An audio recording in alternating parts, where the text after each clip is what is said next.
Boa noite. Você acompanha agora o que é destaque em Minas nesta quarta-feira. Sobe para 166 o número de mortos na tragédia de Brumadinho. Ao vivo aqui no estúdio, vamos conversar com o porta-voz do Corpo de Bombeiros para saber como serão as buscas daqui para frente. Moradores contam os prejuízos com a queda nas vendas após a lama tomar conta de povoados. Especialistas da área hidrográfica do estado cobram mudanças na lei da mineração.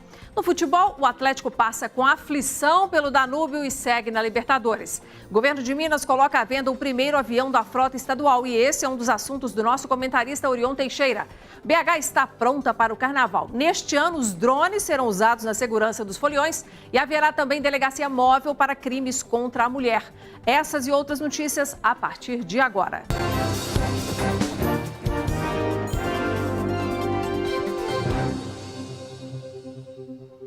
Especialistas da área hidrográfica do estado se reuniram hoje para discutir mudanças que podem ser feitas na legislação do estado para evitar que novas tragédias aconteçam por causa de barragens.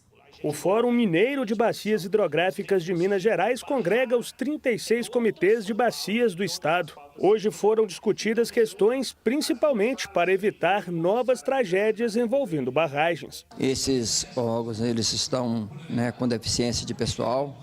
Uns dizem até que estão sucateados. O projeto de lei Mar de Lama Nunca Mais foi protocolado na Assembleia Legislativa de Minas Gerais no dia 5 de julho de 2016, praticamente 7 meses após o rompimento da barragem de Fundão, em Mariana.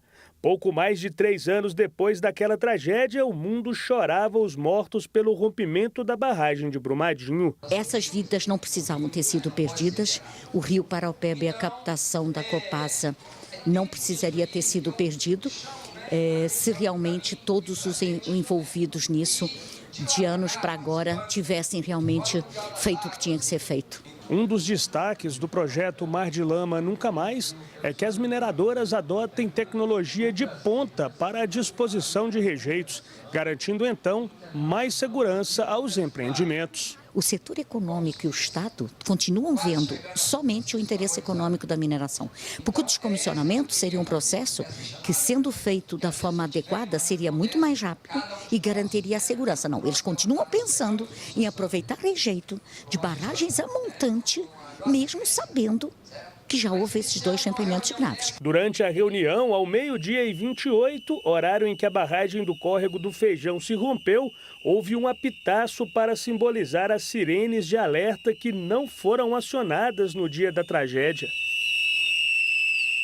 Propostas para resolver a questão do licenciamento, por exemplo, foram discutidas e encaminhadas para garantir a segurança de barragens. É fundamental a gente tentar mudar essa lei, que ela é muito flexível para as mineradoras, Eu acho que as mineradoras têm que ter também a consciência da perda, principalmente desse acidente que ocorreu lá em Brumadinho. O Ministério Público de Minas Gerais, que luta para que o projeto de lei seja aprovado na Assembleia, esteve presente. O papel do Ministério Público nessa reunião é de realmente criar um círculo virtuoso de compartilhamento de informações entre os comitês de bacias hidrográficas envolvidos com esses fatos e a própria instituição, de forma que esses dados possam ser trocados, essas informações possam ser compartilhadas de forma a gerar uma resposta mais célere e resultados mais efetivos.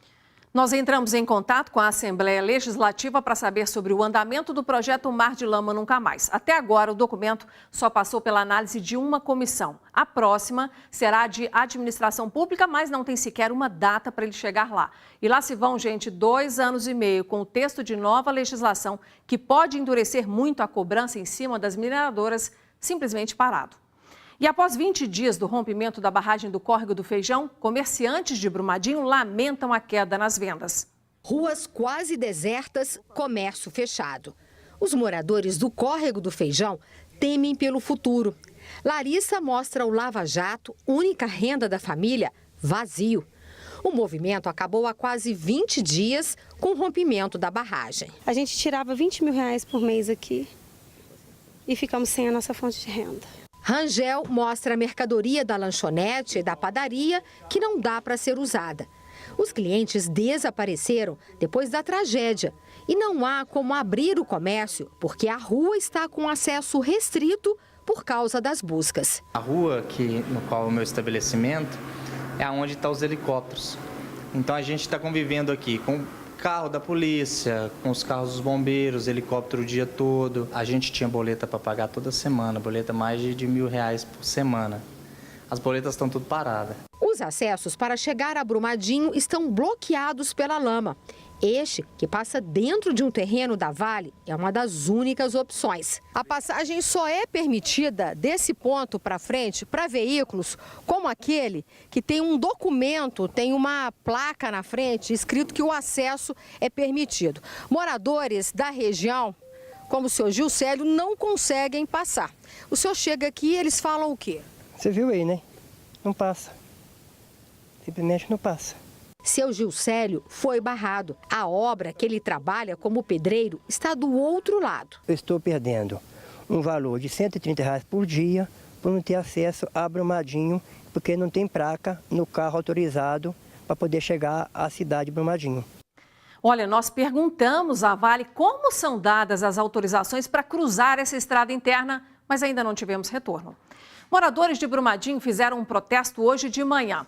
Eles reclamaram da interdição da Avenida Alberto Flores e do impedimento de transitarem por essa estrada interna. Os manifestantes reclamam que a cidade está isolada e que os ônibus que atendem o município estão sempre lotados. O protesto foi pacífico, segundo a Polícia Militar. Centenas de famílias foram atingidas em cheio pela tragédia de Brumadinho. Até o momento foram confirmadas 166 mortos, confirmados, né? Mas ainda há, gente, 155 pessoas desaparecidas. Dona Helena, de 79 anos, chora a perda da filha. Rosária da Cunha era auxiliar de almoxarifado e tinha 35 anos. A filha da aposentada era casada e mãe de 2 filhos. Parece que me arrancou um pedaço por dentro. Parece que me arrancou tudo que eu tinha por dentro.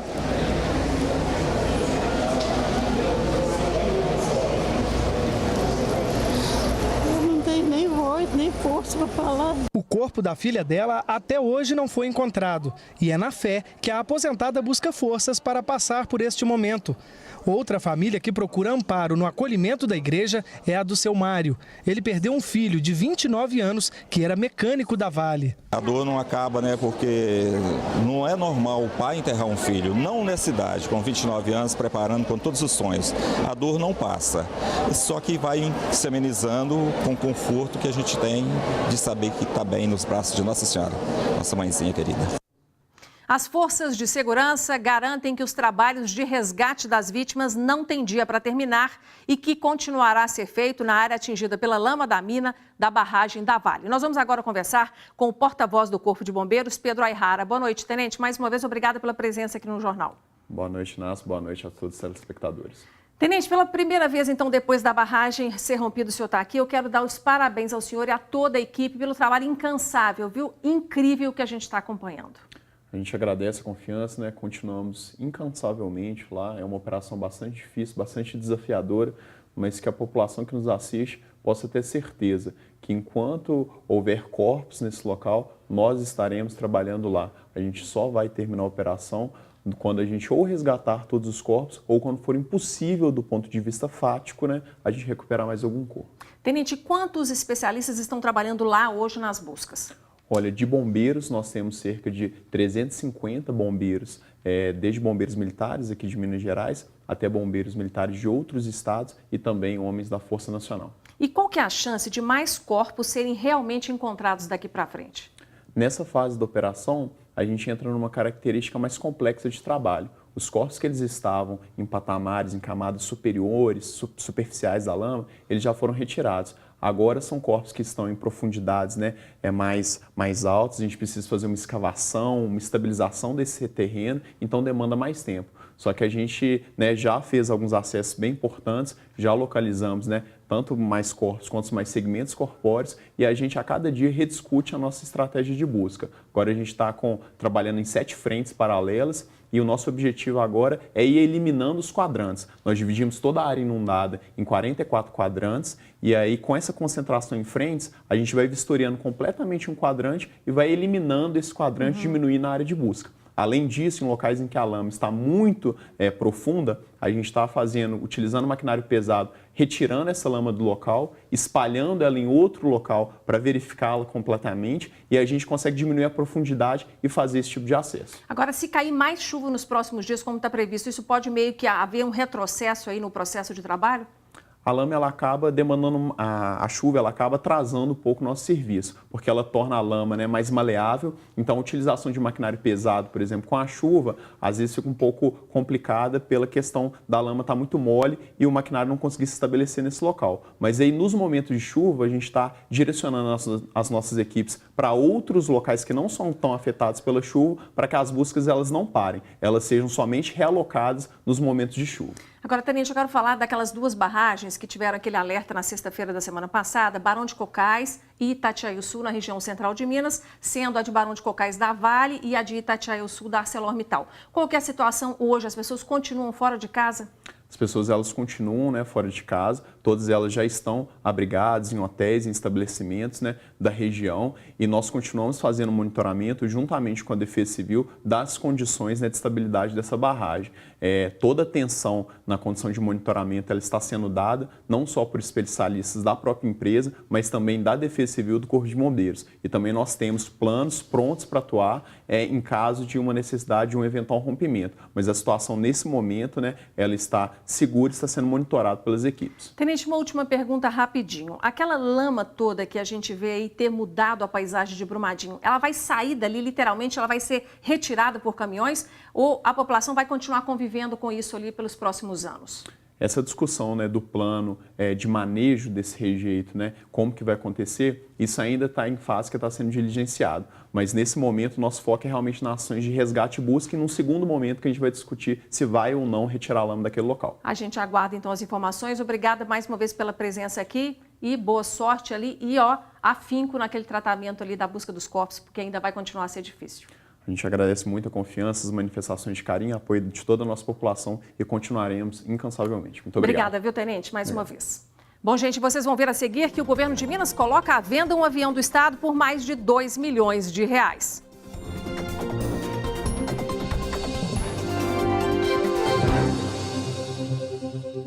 Estamos de volta com os destaques do futebol. Depois de fazer 3-0 contra o Danúbio do Uruguai pela Taça Libertadores, o Atlético deixou o adversário encostar e marcar 2 gols. A vitória garante a ida do Galo para a próxima fase da competição.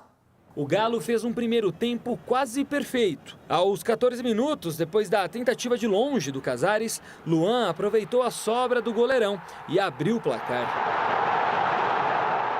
E o Cristófano, que havia sido o destaque do Danúbio no primeiro jogo, parou o Ricardo Oliveira, mas com falta. O próprio atacante cobrou e ampliou. E o artilheiro do Brasil no ano estava inspirado. 2 minutos depois, grande arrancada e aí virou goleada. Atlético 3, Danúbio 0. Este foi o 9º gol de Ricardo Oliveira em 5 jogos. O objetivo é procurar manter essa média, né, durante o ano, que venham mais gols e que, acima disso, esses gols possam contribuir para os objetivos coletivos, né, irem sendo alcançados ao longo dessa temporada. Mas lembra que eu disse que o primeiro tempo foi quase perfeito? Então, próximo aos 45 minutos, o árbitro viu o pênalti do Patrick. Grossmiller cobrou e diminuiu, 3-1. E no começo da segunda etapa, Siles, num chutaço, marcou o segundo. E nessa altura do jogo, mais um gol classificaria o time uruguaio. Mas foi assim, no sufoco, no melhor estilo Atlético, que a vitória por 3-2 foi confirmada. Agora o Atlético está a um passo da fase de grupos da Libertadores, mas para chegar lá vai enfrentar um outro uruguaio, o Defensor, que eliminou o Barcelona de Guayaquil. O governo de Minas colocou à venda uma das aeronaves da frota estadual para melhorar o caixa e reduzir custos. O modelo Learjet 35A de cor branca já está sendo leiloado no site planejamento.mg.gov.br por R$ 2.226.000. A frota tem ainda mais 7 aeronaves. O governo não disse se vai vender mais alguma delas. Bom, e a gente continua a falar sobre política agora. O nosso comentarista Orion Teixeira vai analisar para a gente as últimas notícias. Boa noite, Orion. Boa noite, Inácia. Boa noite a todos. Orion, por acaso você é um potencial comprador desse Learjet?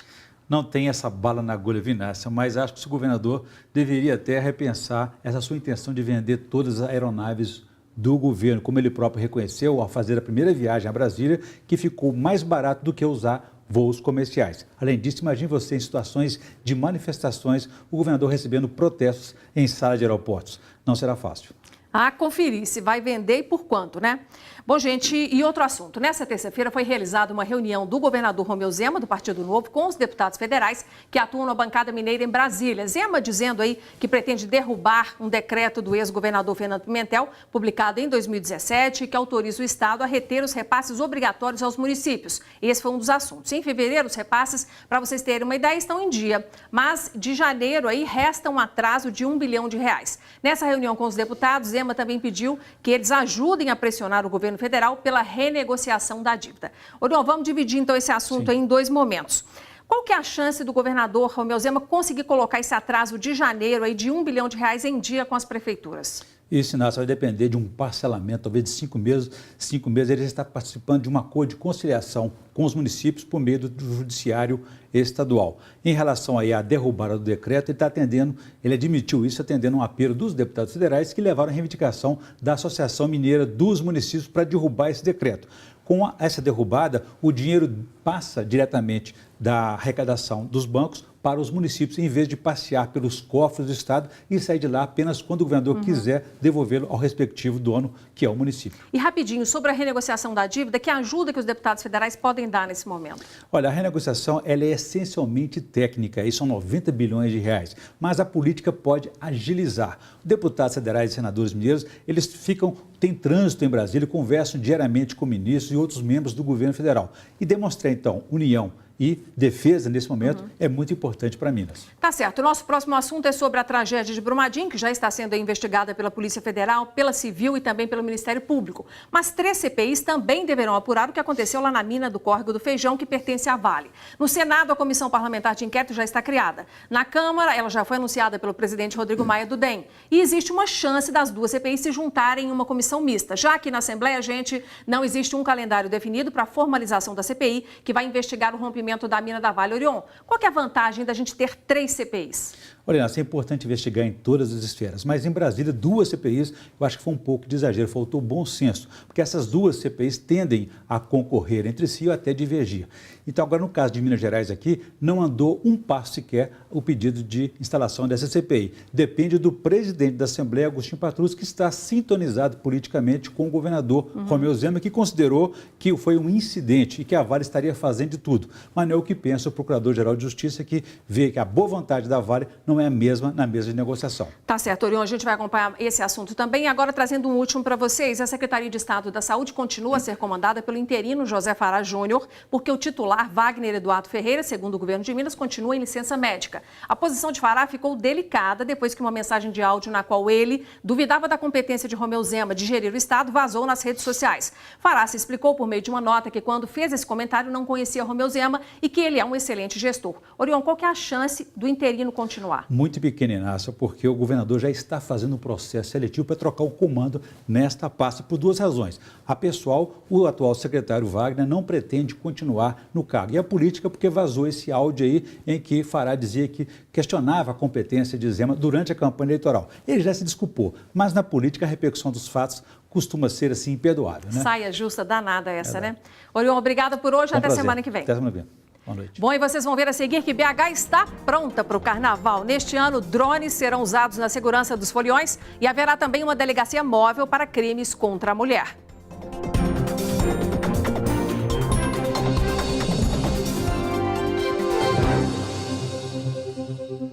Estamos de volta e eu começo com um lembrete aos motoristas. Começa amanhã a escala de pagamentos da segunda parcela do IPVA 2019 para os veículos com placa de final 1 ou 2. O pagamento da segunda parcela seguirá até o dia 20 de fevereiro.